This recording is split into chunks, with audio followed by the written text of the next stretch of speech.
we'll shoot for it. Wow. Saf, you're Yeah. really We'll getting shoot. I'm not promising anything, but we'll shoot. yeah, but you know what? 100% of the shots you don't take don't go in. That's right. That's That you're right. shooting for it, the It's fact that really in my life. That's true. Yeah. Yeah. the fact that you're shooting for it, that you're aiming for it, there's a good chance.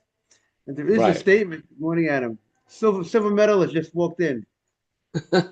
Adam Yochanan. I Usually he's the gold. Usually he's the gold medalist. Today, Asaf, he's yielding to Asaf. He said, but you should know the fact, it says Asaf, "Habol l'tahem misayin oto." Somebody who wants to do good, Hashem helps him. So the right. fact that you want to come on Wednesday, there's a very good chance you're gonna have special. Maybe you'll see some doors will open for you for Wednesday morning. You might see that things will be able to do it. Yeah. Exactly. If you shoot, maybe we'll score, like you said. Exactly. Morning, Mark. Good morning, Rabbi. Okay, Morning, Rabbi. Tov. Okay. So yes, as we remember on Friday, we discussed the question that was asked by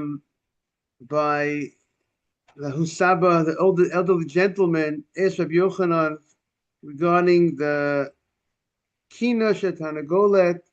He wanted to know whether the coop, the chicken coop, could you move the chicken coop on the Shabbat? And he said, you can't. The chicken coop is made for the chickens, and it's useless for chickens. And chickens are muksa on Shabbat, and therefore it's totally separated from you. It's not used for other purposes. The way we explained, therefore you can't even move it.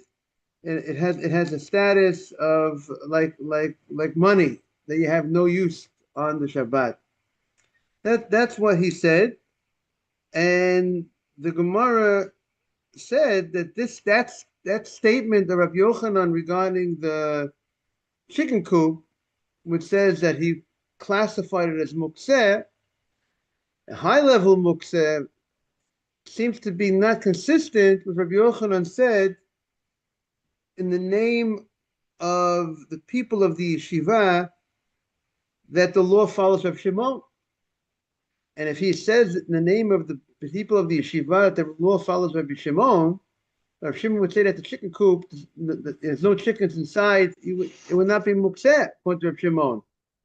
So it seems that how could he go on record in one place and say that the people in the yeshiva said the law follows Rav Shimon, that's much more lenient when it comes to matters of mukseh, only certain things will be mukseh, when here he seems not to be going in that direction. He's going in the opposite direction. He's saying that there is mukseh against Rav Shimon, because he says that chicken coop will have a status of mukseh even though there's no chickens in the coop.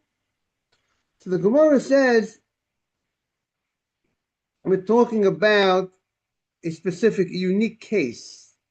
Was the story that Rabbi Yochanan said about the chicken coop, that the chicken coop is muksa. Really, the Gemara wants to say, he went like the people in the yeshiva says, the law follows Reb Shimon, and therefore will be much more lenient on many cases of muksa.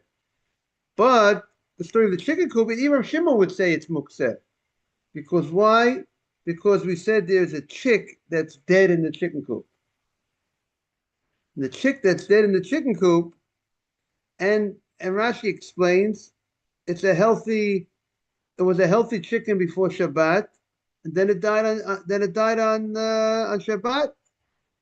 So that you had no, it was not something that you expected to happen. That if you expect it to happen, therefore you can go ahead and if it dies on Shabbat, the animal, let's say, was very sick, chicken was very sick, and you expected it to die, and therefore you can cut up the animal and give it to your dog as food. Because if Shimon says if an animal dies on Shabbat, you can go ahead and cut that animal up and give it to your dog on Shabbat, even though when Shabbat entered it was alive, So you would say you had no use for it, but now you have a use for it. Shimon says it's fine. But the Gemara wants to say that allowance of Shimon that says if an animal dies on Shabbat, you can use it for your dogs. It's only if you expected it to die because it was sick. But if the animal was healthy, then it died. Therefore, it's totally separated from you on Shabbat. And therefore, when Shabbat enters, and therefore, he would agree that type of mukseh would be, meaning you didn't expect it to be available for you throughout the whole Shabbat. Like the case of right, Mark, the case of that big cup of oil that went out early, that went out before the Shabbat ended. Rav Shimon would agree that that's mukseh, because it was totally away from you. It was not expected to be available for you the whole Shabbat. There was something going on that was going to burn throughout the Shabbat. Morning, Morris. Right. So too, this chicken that you thought that was going to live throughout the whole Shabbat and therefore be forbidden to you throughout the Shabbat, therefore he agrees that would be mukseh if it dies. That's what we got up to in the Gemara. So if he lived, is the chicken coop with the live chicken in it mukseh, or you're allowed to move out? Oh, very good, very good. So they bring down the Mefarshim that since you could blow away the chicken, you could, or whatever, blow it away or do something, make a noise, make a sound. The morning, Simon, they could get the chicken away. So therefore, the chicken coop. So when the chicken is inside of it, let's say the chicken coop would be mukseh with the chicken inside, but you could go ahead and just get the chicken away, chase it away, stamp your foot on the ground, chicken goes away, and therefore the chicken coop is not mukseh, but because it did not need to have that chicken in it throughout the time. But therefore would not be, that chicken coop won't be mukseh. But here, you just get it out. You can just get that live chicken out. But here we're talking about a dead chicken that's found in the chicken coop. And the Gemara is saying the fact that it's common. The real item that's mukseh is the dead chicken. Right. The cage is carrying the mukseh item. Right. And we're going to consider like the bed carrying the money or something like that. Right. And the chidush is that we're going to, since it's common that a chicken dies, so it's as if it was placed there, as if the chicken coop was known that it's going to have this dead chicken in it in a certain sense. Therefore, the chicken coop that contains the chicken would be considered a basis, a holder of mukseh, and therefore you would not be able to shake it off or move it. That's where we ended last time. And now we're going to start a connecting piece. Want to make sure that Morris is going to connect with this piece. All right. Let's see. We're now on 45B2 toward the top of the page. So the Gemara says, Hanicha lemar. Got it? It's about 6 in the English. You got it, Morris? Simon? 45B2 on the top of the page. Hanicha. It's about the third paragraph or second, however you, right? It's about 10 lines from the top. Hanicha lama baremeima mishmei derav. This answer that we just said would only work according to Ma Baramema, who says in the name of, some say the name of Rava, the Ama Moda Hoyer Reb Shimon Balachayim Shemetu She'asura. Reb Shimon, who has a more lenient approach in certain cases of mukseh, certain cases of mukseh he agrees to, certain cases he doesn't. He admits a live animal that died on the Shabbat that was healthy when Shabbat entered. You hear the case, everybody? It's Morris and Simon and Adam and Mark and Asaf. We have a live animal. Shabbat entered, the animal's mukseh. You can't handle live animals. We spoke about this discussion about a pet on Shabbat, right? Pets, could you handle pets on Shabbat? Not handle pets on Shabbat, right? But the live animal that's not a pet, you can't handle. It's mukseh. What do you do with it? Right? What do you do with a horse? You can't ride the horse on Shabbat. It's mukseh.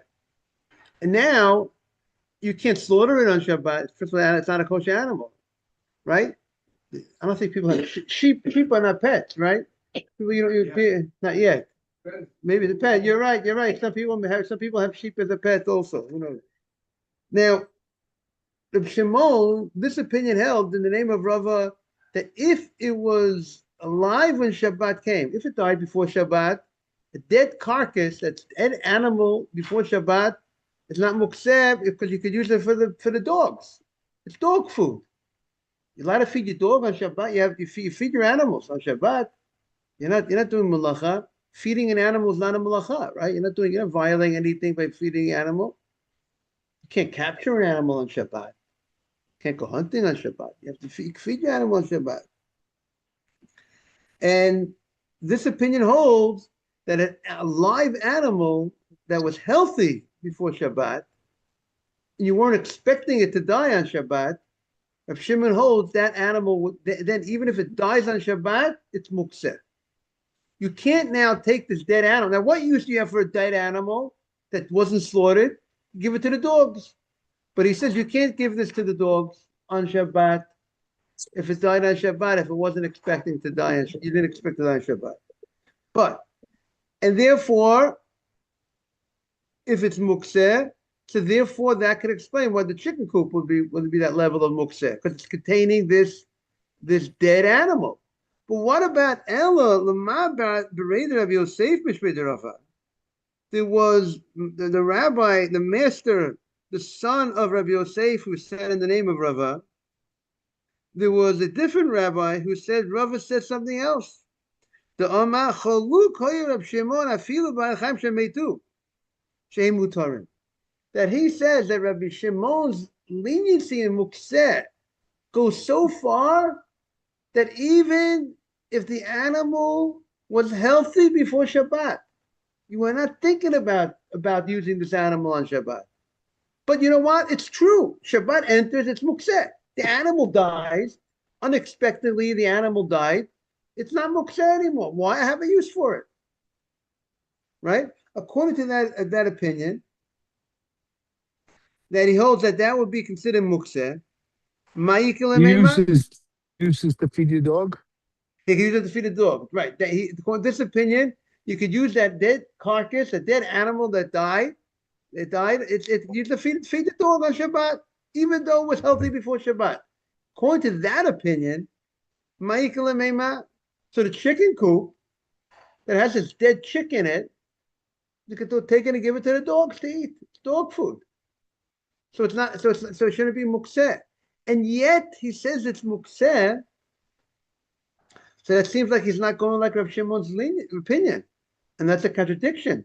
Because Rav Yochanan said that the Bnei Yeshiva, the people of Yeshiva said the law follows Rav Yochanan, Rav Shimon.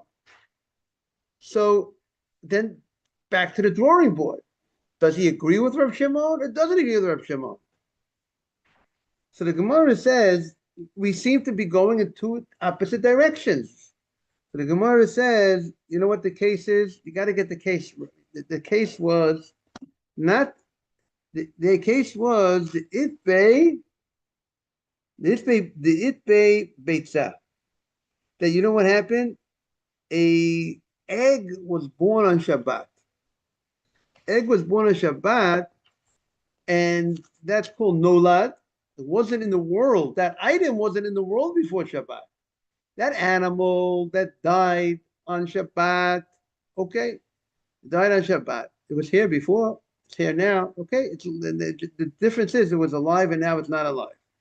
But Rabbi Shimon would agree that if the thing was not in this world, it was not in the world when Shabbat entered, so that you're totally separated from that item. It's not here.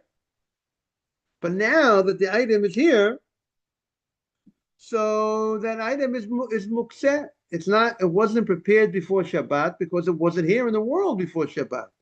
The egg wasn't born. Morning, Mark. And therefore, now back to egg. Right now in the egg. We're gonna go egg, we're gonna chick, egg. We're gonna get back to the chick at the egg with the chick. We'll see. We'll see what's going on. A lot going on today. Morris knows when to come, right, Morris? So the Gemara says that there is an egg that was born today.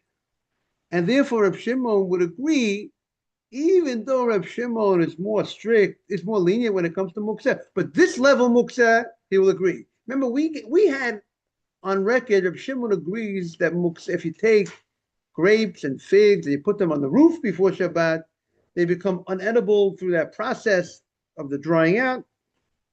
And he says that would be mukseh. So he says similarly, Rabbi Shimon would agree that this would be mukseh. This, the egg that was born on Shabbat. But the Gemara says, hey, but we know not everybody has that mindset. Look what the Gemara says.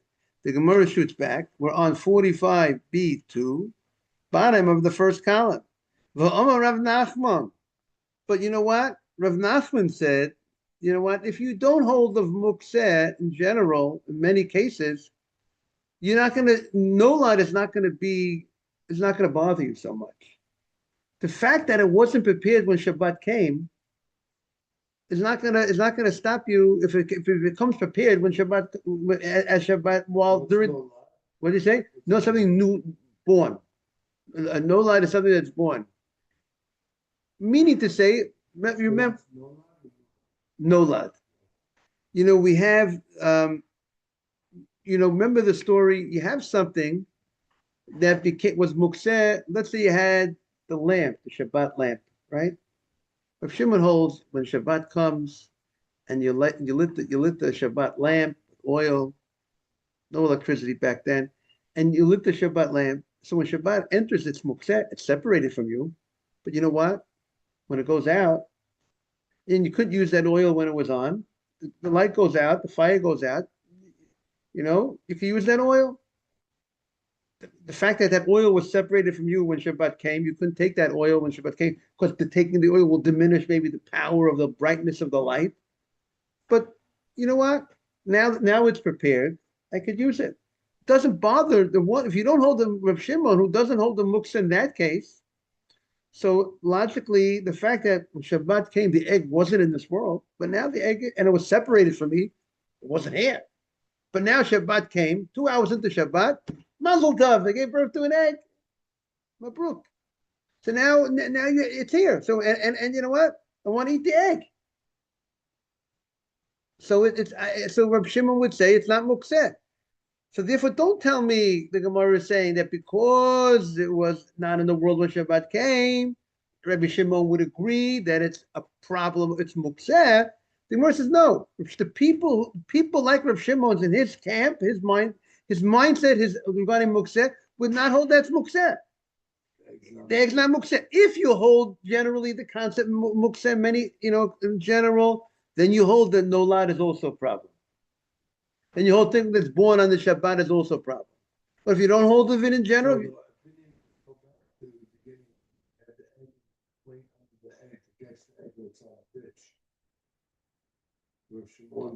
so according to that, if Shimon would hold it's not a problem. According to this, it would sound like nolad. It shouldn't be a problem.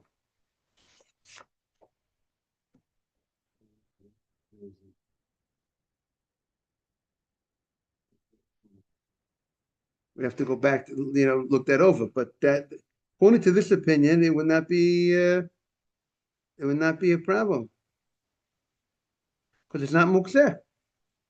Egg is not mukseh. According to Reb Shimon, the egg is not mukseh. The Gemara says you can eat it on Shabbat. You enjoy the egg on Shabbat. Therefore, the chicken that dies is not mukseh because I can feed my dog. Right. And therefore, the cage that's housing the chicken is not a problem to move. It cannot be a problem to move. Even if you have the dead chicken, you have to roll it out. No, I could take it. Take it out. It's not mukseh. Give it to the dog. If I don't have a dog, or if I have no purpose for that dead chicken, The fact is, it's food that's fit for a dog, so it has it's its purpose. If you have certain dog food in your house, the fact that you don't use it, your neighbor can let the neighbor live, but still. So the Gemara says, now, that's what the Gemara says. V'hamar Rav Nachman, man itlei mukseh. If you hold a mukseh, itlei nolat. Then you have the problem of nolat. Then you hold there will be a problem of mukseh when something is born on the Shabbat. But the letlei mukseh, but the opinion of Shimon, who doesn't hold a mukseh in many cases, letlei nolat, he would not hold of nolat, and it would not be a problem of mukseh.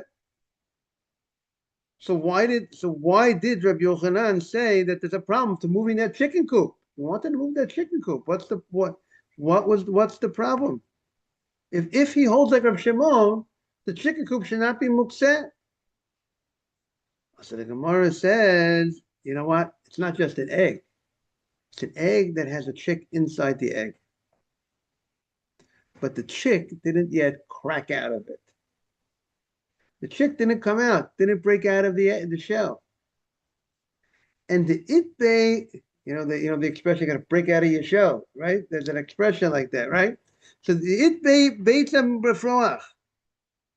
There is an egg that has a chick in it. This egg, according to everybody, would be considered mukseh. Now, why is this egg considered mukseh?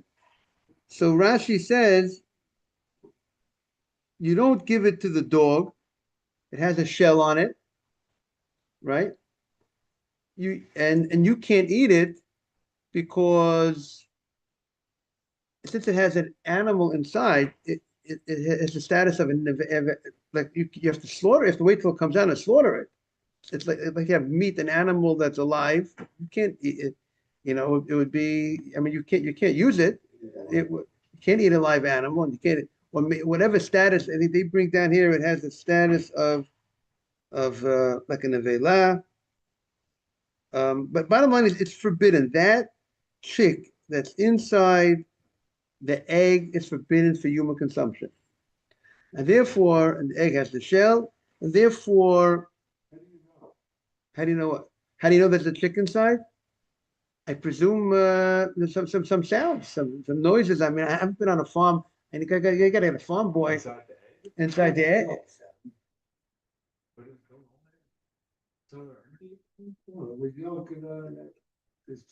They laid eggs without chicks. There's eggs without chicks, and some of them it takes time for the egg that you eat. Right. That doesn't come with chick. It comes just the embryo of the. Right, because there wasn't no male and female. Because there's no male eggs that we use today. There's only a female. There's no male involved in the eggs today that we eat. Right. Those eggs generally, most of the eggs that those days they were male female, and when it's a male female, then it could grow into a chick. Then the egg there could be a chick that grows that.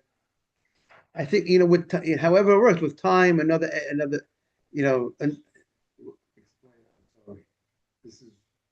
I don't know anything about this. I'm not a farmer. I'm not a. By the way, their farm. But you should know, Mark. I think their farms in Deal, New Jersey. If you got to go visit the farm. The chicken laid today can tomorrow be no a yolk. No. Turned to a chicken. Today they can't. Ours because therefore.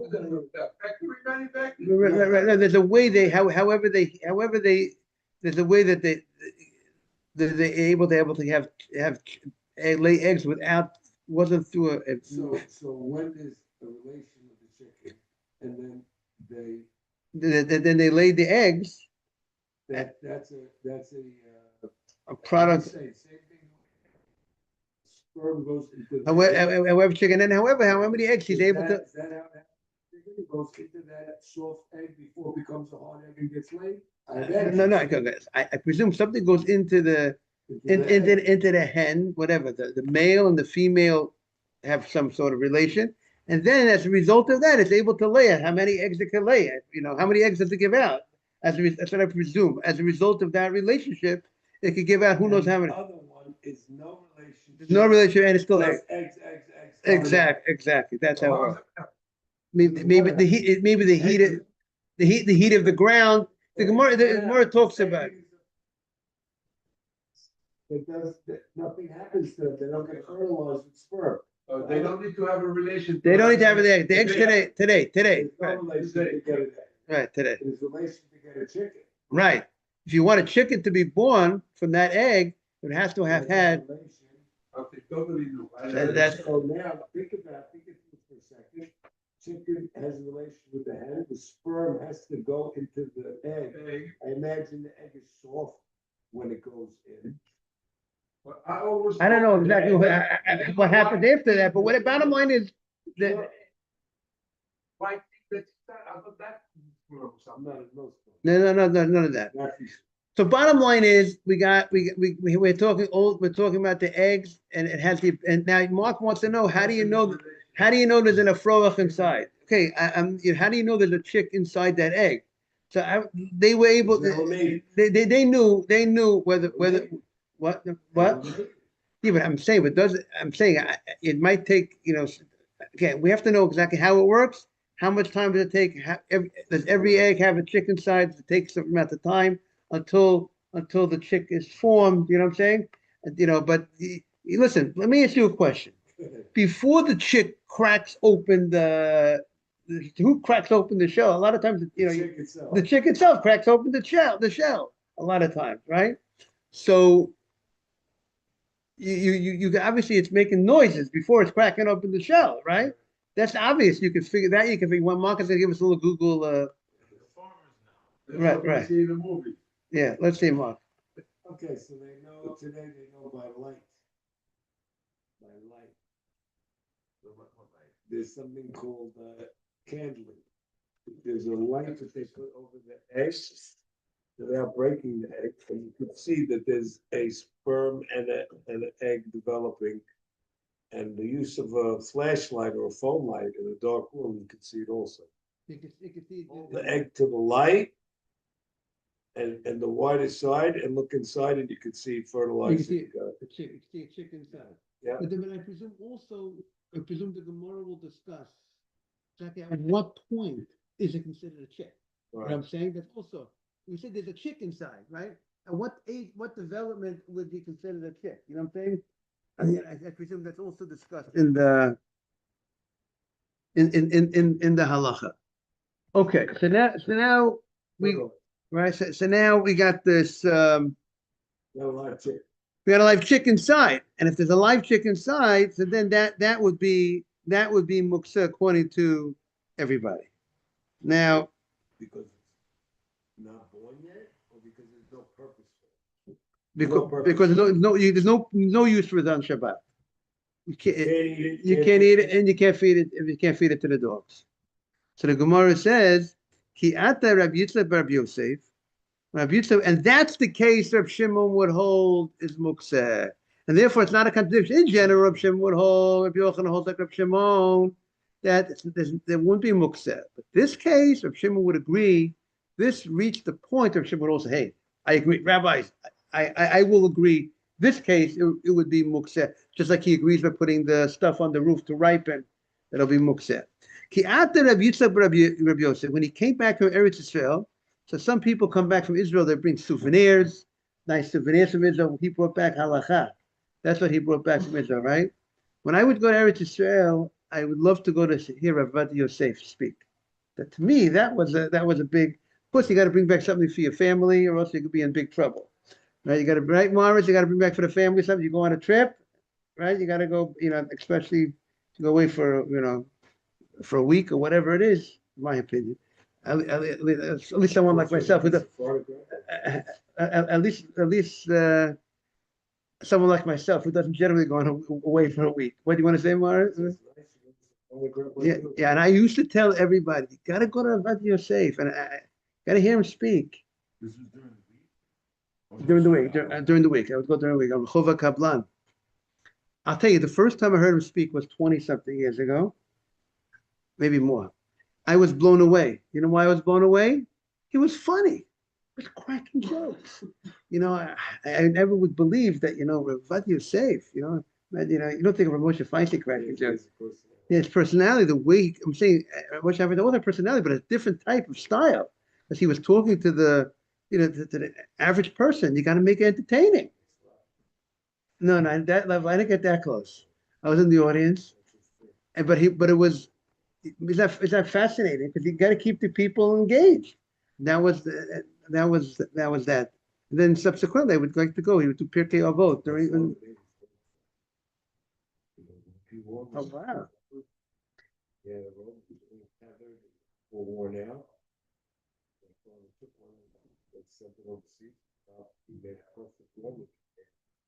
That's beautiful. That's a big thing. It's a big deal. Mark, it says if someone reveres and gives honor to Torah scholars, his children become Torah scholars. How do you like that? How do you like that? Good, you'll get there. You're getting there. Okay. What did he brag from the Holy Land? Because Rabbi Yochanan was the big rabbi in Israel. He was the big man in Israel. Amar Rabbi Yochanan. He brings back that Rabbi Yochanan said, Halacha Rabbi Yehuda. How do you like that? Which is different than what we said until now. We said that Rabbi Yochanan reported in the name of right, because how did we say that? We thought that Rabbi Yochanan said that the Bnei Yeshiva, the people in the Yeshiva, said the law follows Rabbi Yochanan, Rabbi Shimon, and we thought by the fact that Rabbi Yochanan is quoting the Bnei Yeshiva means he also agrees. And what the Gemara is going to say now is no, it's obvious that when he was saying that the Bnei Yeshiva, the people in the Yeshiva hold up, say the law follows Rabbi Shimon, he's saying that's their opinion, but my opinion is we don't follow Rabbi Shimon. My opinion is that we go like Rabbi Yehuda, we're more strict regarding Mukseh. That's what the Gemara is saying now. Because this is a direct report. If you Rabbi Yitzchak comes from Israel, and you heard that you said in the name of Yochanan, that means you sounds like you had a direct. You came back in the name of Yochanan. It doesn't say you're quoting someone in the name of Yochanan. Not that just someone had told you Rabbi Yochanan said that. You yourself, it seems like, heard the halacha like Rabbi Yehuda. So that seems to indicate that is the authentic idea, and therefore you have to say that he was saying the Bnei Yeshiva said it, but I don't agree. But Yeshua ben Levi Omar, Shimon ben Levi says halacha Reb Shimon. Shimon ben Levi he says his opinion is the law follows Reb Shimon, the more lenient opinion of Mukseh. Amar Rabbi Yosef. Rabbi Yosef says according to this, Hainu de Amar Rabbi Yochanan Rabbi Yochanan, that which Rabbi Yochanan quoted Rabbi Yochanan. That Rabbi Yochanan says Amru, that the people of Yeshiva said halacha Reb Shimon. Amru, they said it for Leilu Svirle, but he himself does not agree to it, and he holds the halacha is not like Reb Shimon, to be more strict regarding Mukseh like Reb Yehuda. Want to wish everyone, time flies, and you're having fun. Have a great day, everybody. And Torah study has to be enjoyable. That's the only way. If it's not enjoyable, then it's not being done right. Something wrong. Not being done right. We hope so. Thank you very much. But the people coming to the class, it makes it a much better class. Because it makes it much better enjoyable. You heard that, Morris? Every holy soul walks into the room. It's holiness. Have a great day, everybody. I say, the more people, the better the class. That's what I think. Right? There's more energy in the room, more involvement in the room, more people talking up in the room, more smiles.